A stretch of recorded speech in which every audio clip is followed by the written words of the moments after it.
Pakistan's former Prime Minister Imran Khan has been arrested. His arrest is in an anti-corruption case, but it comes days after he took on an ISI general publicly and accused the general of trying to assassinate him. I'm Barkha Dutt, you're with the Mojo story. These dramatic images that you are seeing coming in from Pakistan are of Imran Khan being taken into an armored vehicle. You can see anti-riot police and security personnel of Pakistan surrounding him as he is taken in. His party, the PTI, has called this an illegal arrest and one that he had been anticipating. Now, remember that there is a political fault line here. Imran Khan has been pushing for elections as soon as possible, and the other parties who are in fact in power, a coalition of Nawaz Sharif's party, the fact in Pakistan, but at this moment, many would say that Imran Khan is the most popular leader in Pakistan. Now, how do we understand what is happening? Of experts with us, let's introduce them one by one as we look at these dramatic images. Joining us is a military veteran, General Satish Dua, who's been the General Officer Commanding of the 15th Corps. Also joining us is veteran diplomat Ambassador Dilip Sinha. Good to see you, sir. Also joining us today is a lawyer. In fact, he advises Imran Khan, is Barrister Ahmed Pansota. It's good to see you, Ahmed. Also joining us is Meher Tarar. She's a columnist. She has been in her writings a supporter of Imran Khan. And also joining us is Munize Jahangir, senior journalist and television presenter and editor, just back, in fact, from a trip to India where she was reporting on Bilawal Bhutto's presence at the SCO forum. Before I get comments from all of you, I want to play out just a little clip of Imran Khan's latest video. He expected his arrest. He prepared for it. He recorded this video before he was arrested, and I'll just play out a tiny portion of it. Listen. Bismillahirrahmanirrahim. Iyyaka na'budu wa iyyaka nasta'in. मेरे पाकिस्तानियों, जब तक ये मेरे अल्फाज आप तक पहुंचेंगे, मुझे एक नाजायज केस के अंदर बंद कर दिया होगा। इससे एक चीज आप सबको वाज़ेह हो जानी चाहिए कि पाकिस्तान में जो फंडामेंटल राइट्स हैं, जो हमारे आइन हमें हुकूक देता है, जो जमहूरियत है, वो दफन हो चुकी है। और हो सकता है कि इसके बाद मुझे मौका ना मिले आपसे मुखातिब होने का, इसलिए मैं 2-3 बातें आपसे करना चाहता हूं आज। सबसे पहले, पाकिस्तान की जो कौम है वो मुझे 50 साल से जानती है। मैं पब्लिक में 50 साल से हूं। कभी मैंने ना पाकिस्तान के आइन के खिलाफ किया हूं, ना मैंने कभी पाकिस्तान का कानून तोड़ा है। और मेरी हमेशा, जब से सियासत में आया, मेरी हमेशा कोशिश हुई कि मैं जो भी अपनी जद्दोजहद करूं वो पुरअमन करूं, आइन जो मुझे हक देता है पुरअमन एहतजाज का, उसके बीच में रह के करूं। आज ये जो किया जा रहा है, ये इसलिए नहीं किया जा रहा कि मैंने कोई कानून तोड़ा है, ये सिर्फ इसलिए किया जा रहा है कि ये चाहते हैं कि मैं जो हकीकी आज़ादी की तहरीक है, इससे पीछे हटूं। I have been arrested because I have been fighting for true democracy, rights that are granted within the Pakistan's constitution, a constitution that I have never gone against. The democracy ko dafna diya gaya hai. Jamhuriyat is I'm loosely translating here. He's talking about sort of the burial of democracy in Pakistan. I can see Munize on her phone. Munize, get off that phone because we have questions for you. Here's my question for you, Munize. If democracy is indeed being buried with this arrest, who is responsible for that burial? Do you see Imran Khan's arrest as the burial of democracy as he's alleged? Well, in Pakistan, there have been many burials of democracy and we still continue to fight for it. So I don't see, I think it's a long process. This is just one of the, let's say, one of the dark days for democracy, because what we have seen is in the judicial complex, the Rangers come in and take away Imran Khan, and while the police just stood by.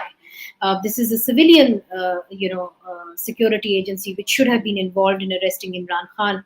However, how it has been seen over here in Pakistan, we have right now, just as we speak, dozens of PTI women supporters who have gathered outside the Corps Commander's office and residence in Cant in Lahore, chanting slogans against the army and in favor of Imran Khan.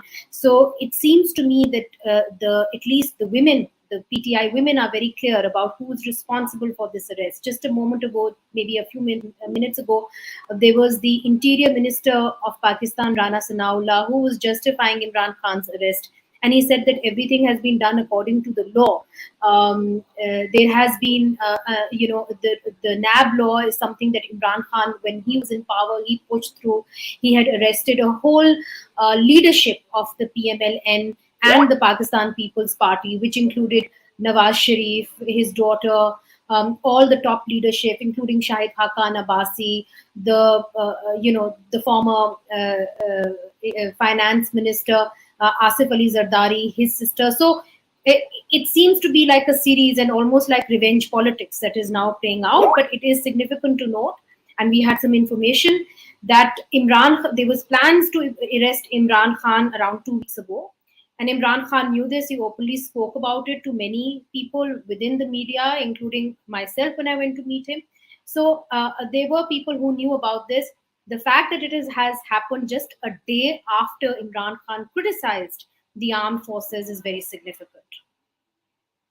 Now, there are those who would, of course, argue that Imran Khan has previously been a poster boy of the Pakistan army, that it's very simple or simplistic to see this as an Imran Khan versus Pakistan army battle. But Barrister Ahmed, if I may bring you in, the fact is that Imran Khan has openly been targeting, in particular, a senior general whom he calls Dirty Harry, whom he's actually accused of trying to assassinate him. Do you worry as a supporter of Imran Khan for his safety in custody, or do you believe that this is one, as Muniz has said, one in a series of many political dramas in Pakistan, and this will carry on, and Imran Khan will also live to tell his story another day, as so many others have? You know, we've seen almost a revolving door syndrome with Pakistan's politicians and its army.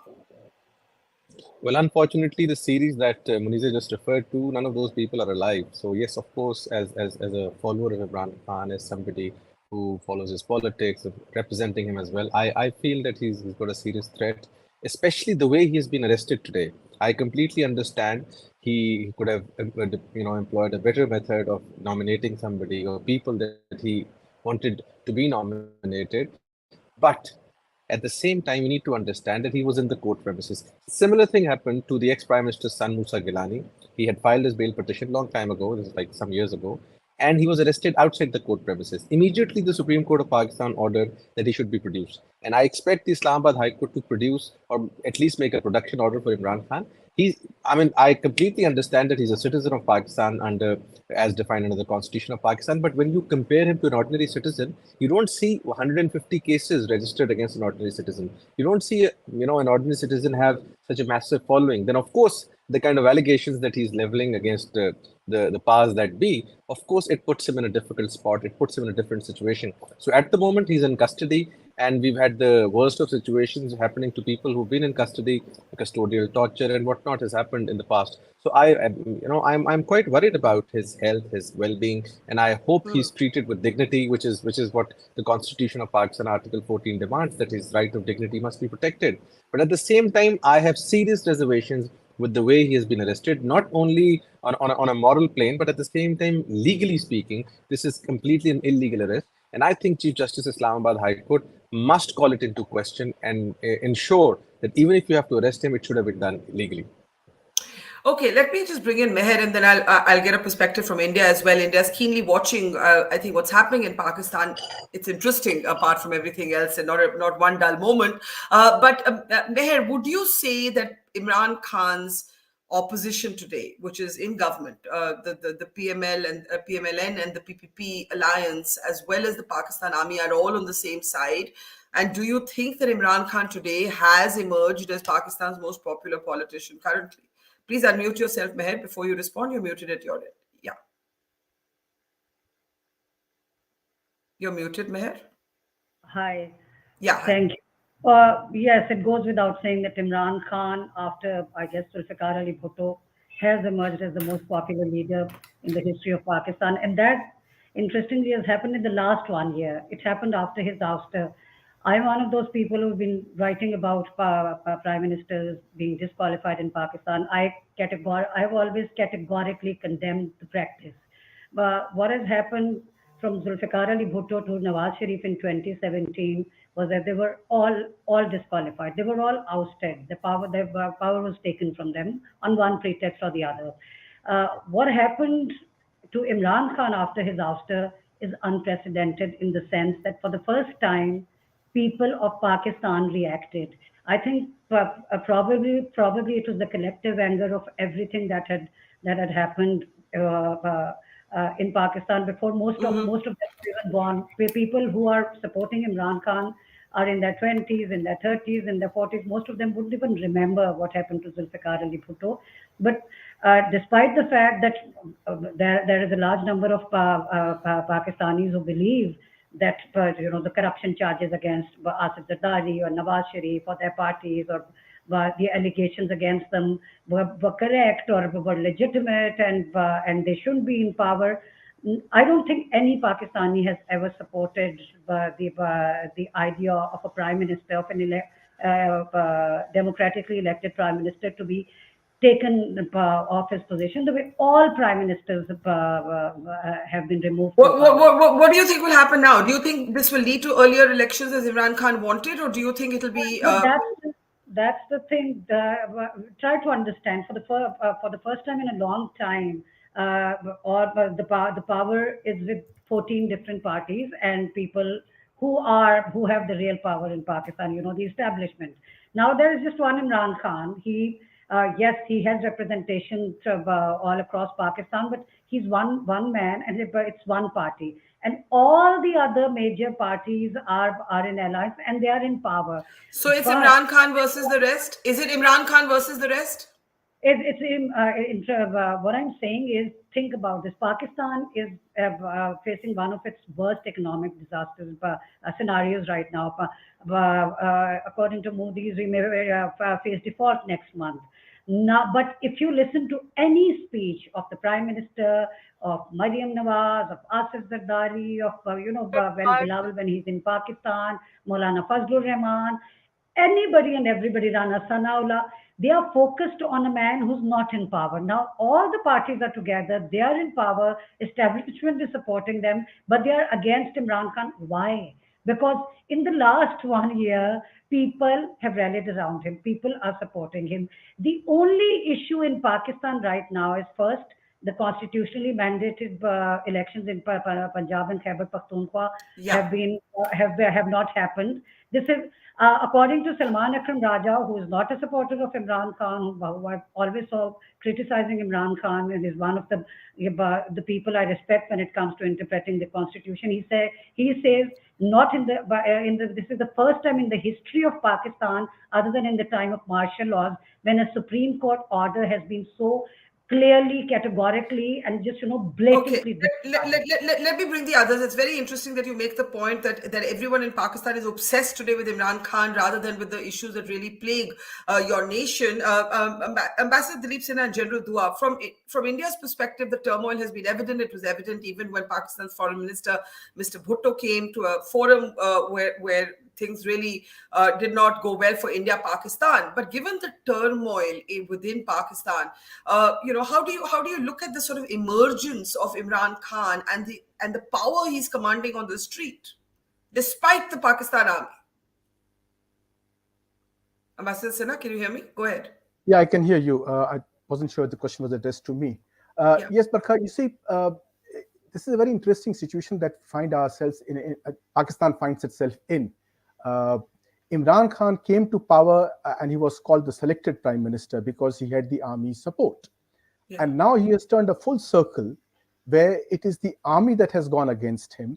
In fact, the army it issued a press release saying that the allegations made by him against this Dirty Harry were baseless. And you have a situation where another interesting thing has happened, and that is that normally when a prime minister in Pakistan gets dismissed or gets arrested, his popularity level usually is quite low and people rarely rally to come on the streets in his support. Mm-hmm. But this time we find that Imran Khan's support has actually increased since he was thrown out of power. And now there are people on the streets all over Pakistan. So this is a very interesting situation where Imran Khan's popularity has actually increased. And the reason behind it could well be that Shehbaz Sharif and company got him overthrown at a time when the economy was in very difficult situation. And now they have had to go through all the difficult deals with the IMF and all the other donors and take all the difficult decisions. So it is the Shehbaz Sharif government or his coalition that is taking the rap for the economic crisis in the country. And Imran Khan has now can happily sit back and say, look, ever since I was overthrown, the economy is a shambles, and law and order, of course, is not too good either. So you have a situation where his popularity is actually growing with his arrest. And what does this turmoil mean for India, briefly, Ambassador? Does it mean anything for us, or are relations in such a state of cold storage that it means nothing for us? I don't think it means anything for us at the present moment because, as you said, the relations are in cold storage. There are no ambassadors in the two countries. And of course, Imran Khan is primarily responsible for this because he was the person who overreacted to the development inside India and withdrew his ambassador, High Commissioner. And thereafter, the present government also has followed probably the same line that there can be no talks unless the Article 370 is restored, which of course is not going to happen.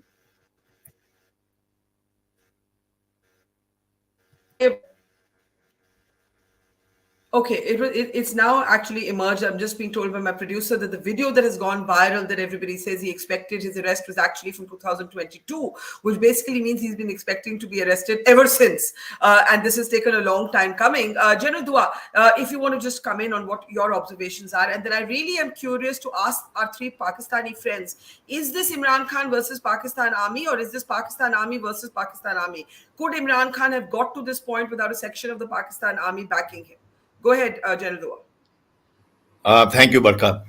I have a different take from the ambassador on the issue that if it means anything for India. I mean, I won't repeat other things. As we all know, because of his popularity, there is violence on streets. We are seeing scenes in different channels how people are coming out on streets, and there is likelihood of more violence or protests on street, although Article 144 has been promulgated. In such situation, and it is quite likely that army might have to step in to control the situation. If army has to step in to control the situation,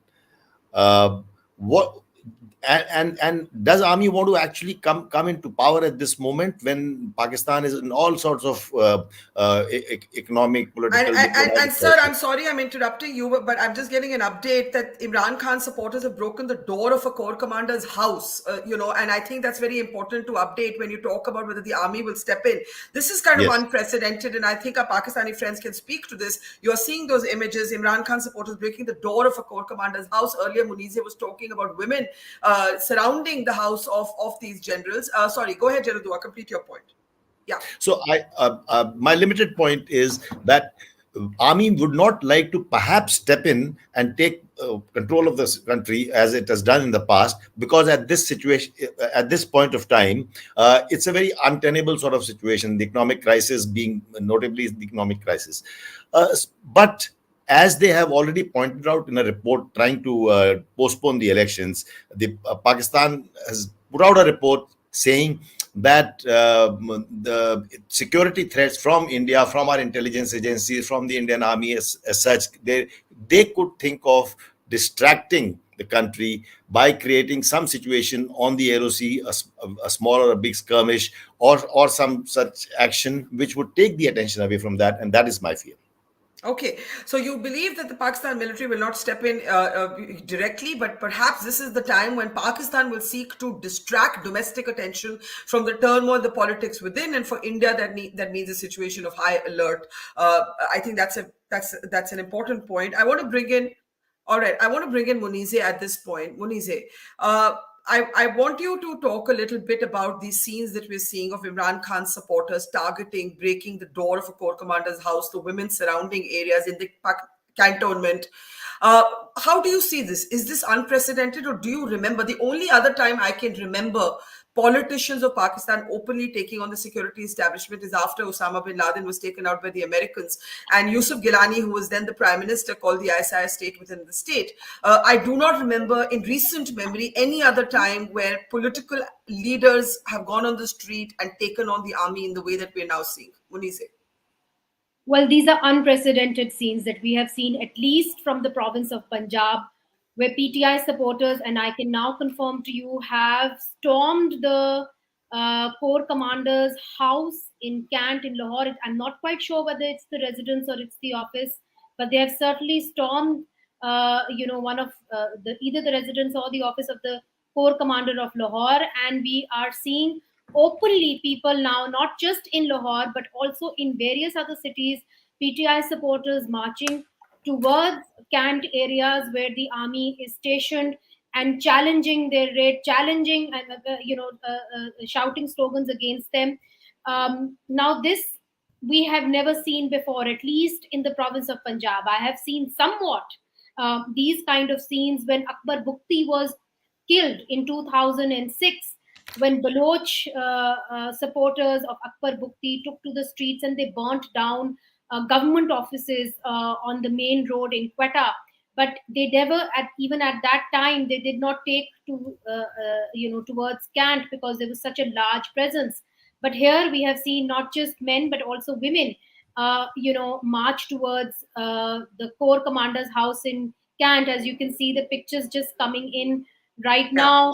These are unprecedented scenes. One thing that I want to say, though, is that in Pakistan, should the army feel the need to take over? I do not know, because the army has ruled through the recent political governments. They have done, they have more or less, been very jealous about the politicians, flexing their muscles when it comes to foreign policy. They have not wanted the politicians to have their own say when it comes to more important political. So what do you think will happen? What do you think will happen? What do you think will happen next? In Pakistan, it's very difficult to say what is going to happen next. Because even policymakers don't know. But these scenes are unprecedented. We've never seen them before, and I do not know what is going to happen next. But all I can tell you is that in Pakistan, the army seldom comes in when there's little money. That's such an important point. I almost didn't register that, but can I just repeat what Muniza just said? The Pakistan army rarely steps in when there's little money, that it doesn't suit the army. Let's also remember that the former Pakistan army chief has been in the eye of a storm, one over his millions. He's been called billionaire Bajwa, the other because at an off-record meeting with Pakistani journalists, he spoke about the country being broke and needing to take the focus off the proxy war with India. Ahmed Pansota, if I may get you now, what do you think will happen next? Barrister Ahmed. Well, first of all, I need to reiterate what Imran Khan has been commenting and saying. And Imran Khan's view has been very clear. And even this video that is circulating, which is from 2022, he has always believed that his followers and himself, they must remain within the realm of the Constitution of Pakistan. Even the protests have to be done in light of what the Constitution says.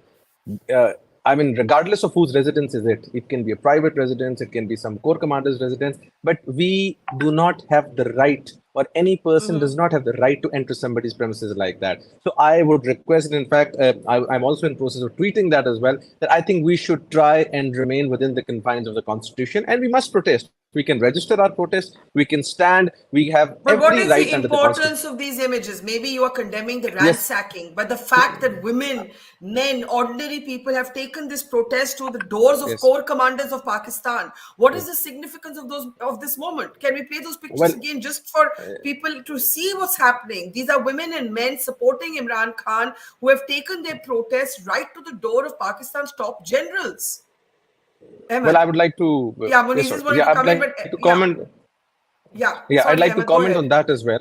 You see, first of all, when we say Pakistan army, I would not say that the entire army is to be held responsible for all of this, right? I mean, as a citizen of Pakistan, I'm proud of my army. The army is one of the finest in the world, but there are certain elements against which Imran Khan has been speaking, and I think let's not try and attack the entire force on the basis of those few elements, because that's exactly what the public is doing right now. And this is exactly what Imran Khan has stopped them from doing, that we must protest within the constitutional framework. Otherwise, you see what will happen. Any third force will benefit, and the process of democracy will be derailed. And this is exactly what we need to avoid at this stage. Pakistan has gone through a serious turmoil over the last few years, both on the economic and the political side. And at this stage, we need, if there's anything we need, that's political stability. And I hope these protests or whatever Pakistan Tehreek-e-Insaf is doing at the moment is able to get the fruits. You know, if we try and insist on this kind of protest, you believe a section of the Pakistan army is with Imran Khan? No, I'm not saying that. What I'm saying is that large section of Pakistan army is very, very professional.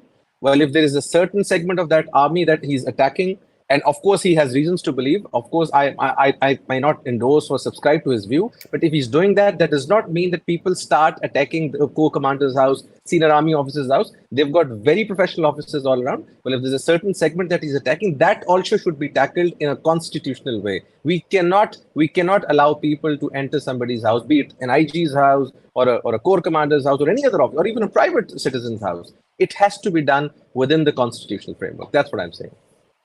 Okay, I want to bring in, hang on, but where's Munize? I don't see Munize. I wanted to ask her, she had a brief interjection. Let's bring her in.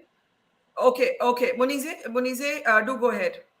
Munize, go ahead. Well, I just want to say something that, of course, one should never enter the premises of either the house or the residence or the office of any body when they are protesting against them. That is a given. But I think at the heart of this debate is who really is going to govern Pakistan?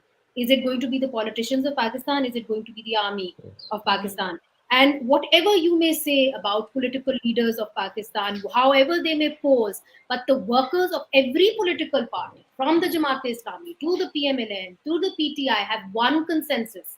And that is that it has to be the politicians who govern Pakistan. And so far, there is a consensus that they have played a very negative role in politics and in derailing politicians. No prime minister has really been allowed to complete a full term, but when it comes to army generals, they've all gotten extensions. So I think that when you speak about the workers, and I've seen this through the years of reporting, even in 2006 when Akbar Bukti was killed, that there is a resentment amongst people that their vote does not count, that it will be eventually the army that will decide their fate. And I think that is the resentment that we're seeing today on the streets. I want to ask Meher a question. Is this Pakistan army at war with itself? Because I find it very difficult to understand how Imran Khan, once the poster boy of the military, is today the rebel in chief. Am I unmuted? Okay. Yeah, go ahead. Yeah. Yes, firstly, I absolutely agree with Ahmed that people should not be entering anybody's house, be it Imran Khan's house or Pervez Ilai's house a few days ago, and now an army official's house. This should be completely denounced. The thing is, why do you think people or any Pakistan establishment has been in power all along? We all know that. Whether we like it, we don't like it, we talk about it, we don't talk about it. It has always been there. Now the problem is, for the last few years, Maryam Nawaz Sharif started to talk against the Pakistan army and their interference in Pakistani politics, and many people who did not even support Maryam appreciated the fact that she was doing that. A lot of people resented the fact that she was taking army generals' names and accusing them of things she could not prove. But there was a general consensus that, okay, now somebody is talking about it. But then in 2022, we find out that it was all, I guess, a drama. It wasn't genuine, because now everything they accused Imran Khan of being, that he has been brought in by the army, and he was overthrown because of his bad governance. Yeah. He's corrupt. Anything that has ever been said about any Pakistani prime minister, starting from Zulfikar Ali Bhutto to Nawaz Sharif in 2017, they are saying everything about Imran Khan in 2022 and in 2023. As I said, this was the time to change things in Pakistan. But what we have realized now is people like us, somebody like me who's in her 50s, who saw what happened to Bhutto, Can, and they'll be can Bhutto I and can I Nawaz. jump in? Munize has an I know update. just one Yeah, thing, that okay. instead of condemning, instead of not becoming part of what had happened to them once, twice, thrice, 4 times, 5 times, 6 times, 7 times, they all got together and did the same thing to Imran Khan. And now they are condoning an action against Imran Khan, which the Okay, Islamabad okay. High Court Chief Justice has said I clearly. understand. I understand. I want to just jump in here because Munize just said that there are protesters. We have an update for all of you. There are protesters outside the GHQ headquarters in Rawalpindi. So this has actually become a very unprecedented situation. They have broken into the Corps Commander's home in Lahore, that we know. That they have stormed the Interior Minister's house, that we know. We have shown those images. Let's bring the images. And this is more for my producers. We need the images. Munize, you have that update, and then I want to go to Ambassador Dilip Sinha and General Dua. Tell us what you know. Well, what we have seen now are pictures coming in from GHQ Rawalpindi, where women PTI supporters and women have been at the forefront of this protest. The women PTI supporters have gone to the gates of the GHQ, and we saw one woman, one lone woman, just shaking one of the big gate of the GHQ. We can see that, and other protesters also marching towards it. We don't know what's going to happen next, but this situation is unfolding, and in all cities of Pakistan, we have seen women PTI supporters lead the protests against various GHQs, in different cities.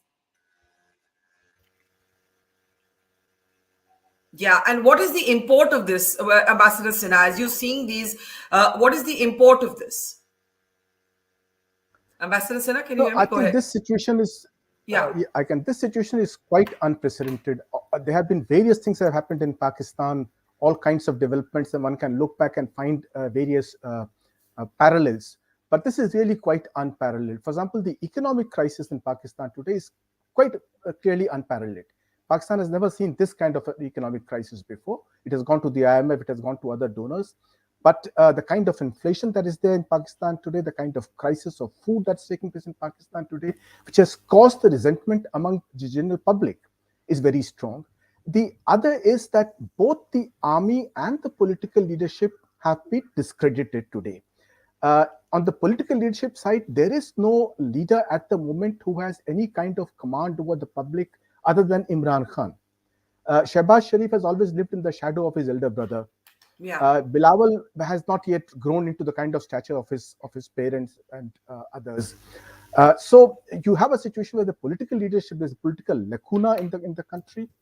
On top of it, the army itself has got embroiled in all kinds of allegations and counter allegations. Remember last year when the ISI chief was being changed, there was all these allegations, and now you have a prime minister who's directly accusing a senior army officer of trying to murder him.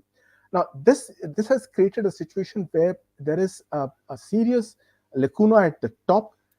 Earlier, you could depend upon either if the army got discredited, then a political leader would step in. If the political leader got discredited, then the army would step in.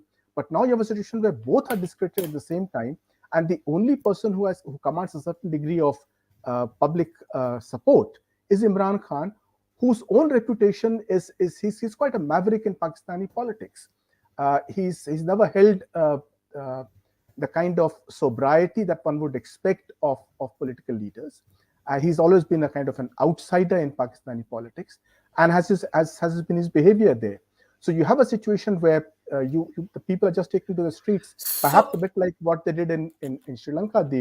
And I wonder where it's going to end, because Munize had alerted us to these shots, and they're on your screen. The protest supporters are now outside the GHQ headquarters in Rawalpindi. It is pretty unprecedented. General Dua, your thoughts? I mean, as you know, as an army man on this side, to see this happening with the Pakistan military that has long controlled the reins of power in Pakistan, even when they don't seem to be controlling them. General Dua. That's right. These are the shots that are being played out now. Yes. Are perhaps what you referred to earlier. We saw that woman shaking the gate, but now we are seeing people even pelting stones inside. So now, what is very important to note here is that Pakistan army had a very firm grip of the situation all along in the country. If today people have come out and have started, it is perhaps the anger that is built up against the army, also maybe the fact that it is not the police which has arrested Imran Khan, it is the Rangers, by extension they are officered by the army. So it is also, that is the reason that today we are not seeing scenes of protests on the streets against the police van, which has happened earlier, against the police. It is Corps Commander's house or residence, office, or it was now at the GHQ. So this is very unprecedented, and what will happen is anybody's guess. But I would still like to end by reinforcing that this situation, perhaps, I mean, as a military man, I would like to see, I've served on the LOC, I would like to see, I suspect this is a ripe situation, is ripe for them to try and create a distraction which will take the country's attention away from this. Let's hope that doesn't. And you're actually concerned that to deflect from the internal turmoil, you believe that Pakistan Yes. will try and engineer something at the line of control or within India. That is your concern. I just feel that's a strong likelihood, yes. And I think that's something to be very to take note of and pay heed to. And thank you for flagging that, as we're all fixated on the domestic politics, as it were, of Pakistan. There is an Indian concern here. Okay, so Meher, these images, you just said you would not want anyone ransacking anyone's home, the interior minister's home, corps commanders' homes. I mean, we're seeing all kinds of things happening, and we're also seeing the GHQ no longer seeming like this fortress that cannot be protested against. I live in this area. I've lived in cantonment. What's happening here is, I can't imagine something like this happening in Lahore cantonment, and it is happening. People seem to forget that before Imran Khan became the Prime Minister of Pakistan, before he became a politician, he was, let's just say, the most popular person in Pakistan. He was the most popular celebrity in Pakistan. We don't have a big film industry. We don't have many cricketers like your country does. We just had one Imran Khan, and he was the most. He was somebody everybody loved him. Even people who opposed him politically now at some point in time, they admired him as a cricketer, and then his philanthropic work.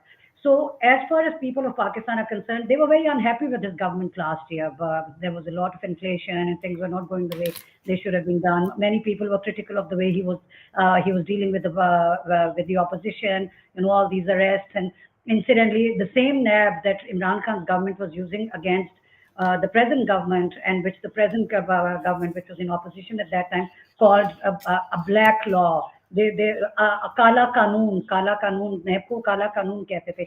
They never believed in the legitimacy of NAB and what it was doing to them. Now they're using the same NAB to undermine Imran Khan. So what happened to Imran Khan's house a few weeks ago, when there was no need. Many people, I'm sure Munisa is one of them. Anybody in Pakistan, you talk to anybody, critics of Imran Khan, supporters of other parties, international analysts, they all thought it was a completely outrageous thing to do. People saw Imran Khan's house being bulldozed. Now they saw Imran Khan being pushed. Rana Sanaullah said in his press conference just now that Imran Khan was striding. He didn't need a wheelchair. He's not hurt. His legs are perfectly fine. And if you look at that video, they're pushing him. There are so many people pushing him to walk.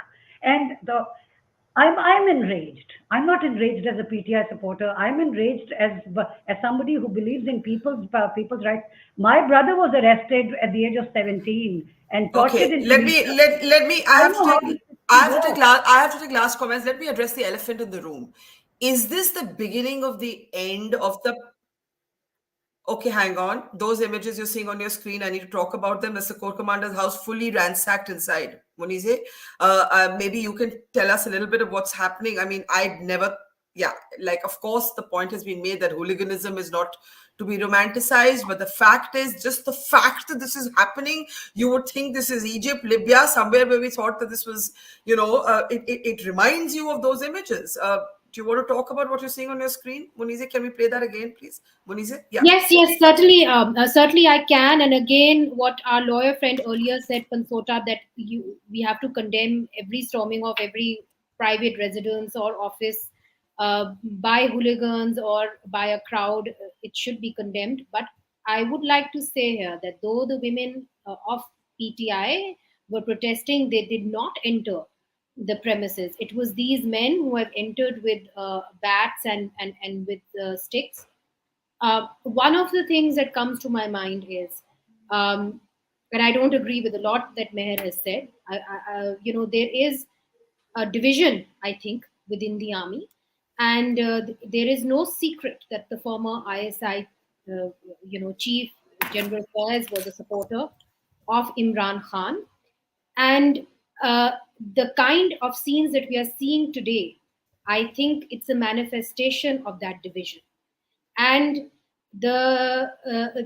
these people who are being allowed to storm into the GHQ, I can tell you that whenever I go to Rawalpindi, there is no way that I can lead a protest of even. So are you saying there's a section of the Pakistan army backing this? Well, I'm not saying that, but I'm questioning it. I'm putting a question there. That where is the security of the GHQ? It's armed to the teeth. Where is all the security? How can all these people just enter in? It doesn't make any sense to me. And we have some reports. We have reports from very reliable sources confirming to us that there is that division, that Imran Khan continues to be supported by elements of the of general affairs, and that is something that Mia Nawaz Sharif's daughter Maryam Nawaz has alluded to many times in the recent past, that even today Imran Khan is supported by elements within the ISI that are supported. So this is not the beginning of the end of the Pakistan army's stranglehold over Pakistan politics. It is not that moment. Well, it's certainly the beginning of the end. I certainly see it as the beginning of the end, because things cannot move forward in this manner anymore. Pakistan is too large a country with too complex issues, and the world is moving in a different direction, and the direction that the Pakistan army wants us to move in, that's just not possible. And it's just not palatable to the people and to the politicians of Pakistan anymore. Now, a quick response from my Indian panelists before I give Munize and Meher the last words. Please keep your comments short. We're in the last 2 minutes of the show. Ambassador Sinha, Pakistani people have often wished for it to be the beginning of the end. They wished for this to happen after bin Laden was taken out. It didn't happen. Munize made the very interesting point that the Pakistan military doesn't really want to be in front facing when the economic situation is dire. It doesn't want to be responsible for the problems of the country. It only wants to exploit the problems. How do you see this as an inflection point, or do you think it's a deja vu moment? It's difficult to say at the present moment, but I think that given the fact that the political parties in Pakistan are themselves in disarray, unless there is a political leader who can step in and take over and provide leadership to get the country out of its economic crisis, the only other institution left is the army. And the army has to get its act together and come up, and if there are divisions within the army, I don't know if there are any, then it has to in any case get over those divisions, because it's the army that has held Pakistan together all these years. So all of a sudden to expect some other institution to come up and take care of the country is very unrealistic at this present moment. I know the army doesn't want to come in the forefront because of the economic crisis, but the fact is that this crisis, the political crisis now in the law and order situation, makes it imperative for the army to somehow get its act together and step in. General My view is that this initial protests and revolts apart, Pakistan army will be able to take control of the situation sooner or later. They might have to use strong arm tactics or whatever else they have to do, but I think they will get a hold of the situation. Sorry, I'm getting updates so quickly, which is why I'm slightly distracted. We are being told that the Chagi Mountain replica is on fire in Peshawar. All that is also happening at the same time. Meher, last thoughts? Can we get those pictures up, please, if we can? Meher, last thoughts. Barkha, Pakistanis would have always wanted a reaction. Pakistanis always wanted a response to what happened to Zulfikar Ali Bhutto, to what happened to Nawaz Sharif. It never happened. But I'm happy to see Pakistanis reacting to what is happening here. All I want is not for people to remain peaceful, not to enter people's houses, not to break things, not to burn things. That is absolutely That's an absolute no. I don't, but I can, as a Pakistani, who has been seeing this all her life, I absolutely understand people are enraged. And when people are enraged at the time when they don't have money to have 3 meals, you can imagine what's going through their heads. And as I'll repeat what is what the way it happened. Islamabad High Court Chief Justice has said it very clearly that it was illegal. Everything that Yeah. happened to Imran Khan was illegal. Pakistanis can see that they see Imran Khan being pushed and shoved, and as far as the reports go, he was hit on the head, he was hit on his foot, he was pepper sprayed. People are unable to accept these things, And and they are and reacting. it's an extraordinary inflection point. No matter which way you look at it, the Corps Commander's house in Lahore, Peshawar, the Multan base, the GHQ in Rawalpindi are all under attack presently as we speak, from protesters on the street. I just want to repeat this: the Corps Commander's house in Lahore and Peshawar, the base, the military base in Multan, and the Pakistan Army headquarters in Rawalpindi are surrounded and being attacked by protesters. Munize, you put a question mark there. Could any of this be possible without some part of the army looking away? Well, let me just put it to you that If that's the case, it might just be replacing one century with another. Different from that. Yeah, go ahead, Munize.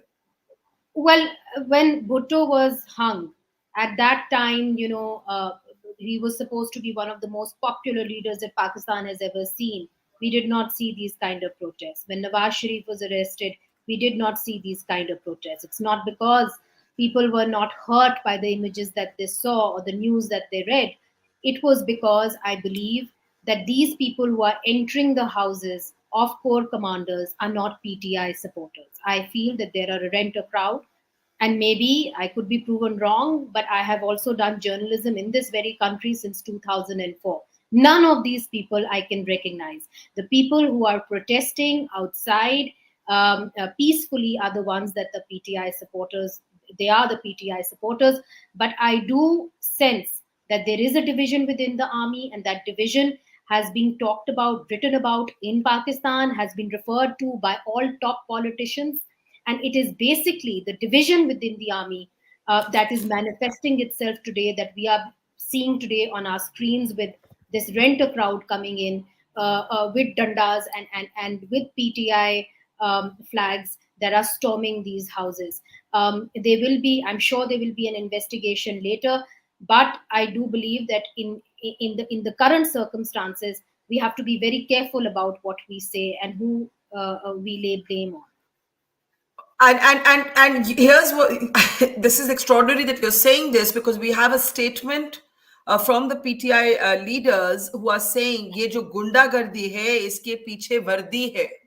I just want to say this, right? The protesters are actually chanting this, ye jo gundagardi hai iske piche vardi hai, speaking to what Munize is saying. Can we just put the volume up on this and hear it for a second, and I'll let anyone take a closing comment. Can you up the sound, please?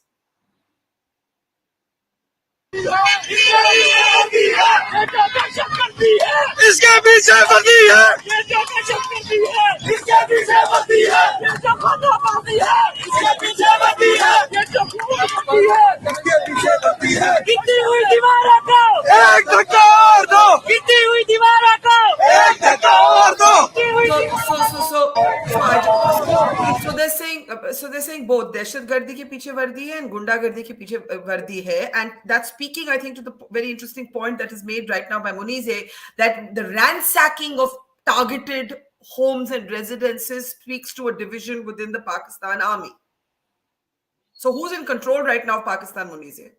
Who's in control? Who's in charge? Well, I think that it's very difficult to say, because when you have a political dispensation in place, which is, flexing its muscle or trying to create room for itself, and then you have a Pakistan army, which is not exactly organized, and it's not really whatever it has set out to do, it has also failed at. It's very difficult to say who is in power. But I will say this, that in Pakistan, the politicians have tried very hard to create a space for themselves. Now, unfortunately, Imran Khan, has done revenge politics on his opponents. He has put everyone in jail under the same very ordinance that he is now being charged on. So there is very little sympathy for him amongst all political parties, including his own coalition partners who were within the MQM, for example. And though they may condemn the arrest, there is very little sympathy. What I would like to say is that there could be PTI, some parts of PTI, small parts, groups of PTI that may be involved in this, but I do certainly believe that this may be rent a crowd which was very organized and was led perhaps not by the PTI into the homes and residences of court commanders. So the wheels within wheels continue to churn in Pakistan with absolutely no clarity on what's going to happen next. Thank you very much, Meher and Munize, and to Jenu Dua and Ambassador Sinha, and earlier to Barrister Pansota. Thank you. We will continue to keep an eye on this developing story in Pakistan, so stay tuned to the Mojo story for all the latest updates. Thank you very much. We started Mojo right here in this basement. Just 4 people, 4. And now we're about to hit our first 1 million subscribers. So this is to say thank you to all of you for your support, for your respect, and for your encouragement. We've always gone to where the story is. During the pandemic, when television's big anchors were hunkered down in their studios or at their homes, we hit the road. We traveled from Delhi to Kerala, covering 30,000 kilometers in a small car, reporting from inside ICUs and inside slum tenements. Whether it's flash floods or war zones, we've always put our boots on the ground. In fact, we're just back from Punjab, tailing the Khalistani fugitive Amritpal Singh. And through all of this, we have always put you, the people, first. In an age of partisan polarized media where most journalists are either chamcha ya morcha, we believe the story is sacred and the truth of the story is what matters. And now as we get ready for the next step, we need your help. Become a Mojo member and get first access to all our big interviews. Get a chance to ask our newsmakers questions.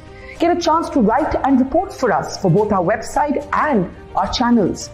And also, interact with me and my colleagues directly through AMA sessions. Literally, ask me anything. Click on the join now right next to the subscribe button, and yes, also subscribe if you haven't yet, and become a Mojo member for just 159 rupees a month. Hope to see lots of you in our community. It's great to see you here. Thank you for watching our work. If you haven't subscribed yet, don't forget to click the bell icon and subscribe to Mojo Story and support independent, robust journalism.